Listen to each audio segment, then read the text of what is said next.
FIFA ವಿಶ್ವಕಪ್ football ಟೂರ್ನಿಯ ಇತಿಹಾಸದಲ್ಲೇ ಮೊದಲ ಬಾರಿಗೆ ಈಜಿಪ್ಟ್ ತಂಡವು ನಾಕೌಟ್ ಹಂತಕ್ಕೆ ಪ್ರವೇಶಿಸುವ ಮೂಲಕ ಐತಿಹಾಸಿಕ ಸಾಧನೆ ಮಾಡಿದೆ.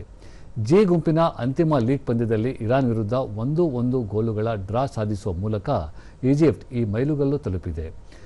ಗ್ರೂಪ್ ಹಂತದಲ್ಲಿ ಆಡಿದ ಯಾವುದೇ ಪಂದ್ಯದಲ್ಲಿ ಸೋಲದ ಈಜಿಪ್ಟ್ ಅಂಕಪಟ್ಟಿಯಲ್ಲಿ 2ನೇ ಸ್ಥಾನ ಪಡೆದು ರೌಂಡ್ ಆಫ್ 32 ಹಂತಕ್ಕೆ ಅರ್ಹತೆ ಪಡೆದುಕೊಂಡಿದ್ದು, ಮುಂದಿನ ಸುತ್ತಿನಲ್ಲಿ ಆಸ್ಟ್ರೇಲಿಯಾ ತಂಡವನ್ನು ಎದುರಿಸಲಿದೆ.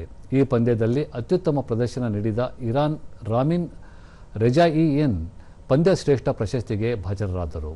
ಪಂದ್ಯ ಡ್ರಾಗೊಂಡ ಹೊರತಾಗಿಯೂ ಉತ್ತಮ 3ನೇ ಸ್ಥಾನ ಪಡೆದ ತಂಡಗಳ ಕೋಟಾದಡಿ ನಾಕೌಟ್ ಹಂತಕ್ಕೆ ಇರುವ ಅವಕಾಶವನ್ನು ಇರಾನ್ ಇನ್ನೂ ಜೀವಂತವಾಗಿರಿಸಿಕೊಂಡಿದೆ. ಇದೇ ಗುಂಪಿನ ಮತ್ತೊಂದು ಪಂದ್ಯದಲ್ಲಿ ಪ್ರಬಲ ಬೆಲ್ಜಿಯಂ ತಂಡವು ನ್ಯೂಜಿಲೆಂಡ್ ವಿರುದ್ಧ 5-1 ಗೋಲುಗಳ ಅಂತರದ ಭರ್ಜರ ಜಯ ಸಾಧಿಸಿದೆ. ಆರಂಭಿಕ 2 ಪಂದ್ಯಗಳಲ್ಲಿ ಅಸ್ಥಿರ ಪ್ರದರ್ಶನ ನೀಡಿದ ಬೆಲ್ಜಿಯಂ ಅಂತಿಮ ಪಂದ್ಯದಲ್ಲಿ ಪಾರಮ್ಯ ಮೆರೆಯುವ ಮೂಲಕ ಗುಂಪಿನಲ್ಲಿ ಅಗ್ರಸ್ಥಾನದೊಂದಿಗೆ ನಾಕೌಟ್ ಹಂತವನ್ನು ಖಚಿತಪಡಿಸಿಕೊಂಡಿದೆ.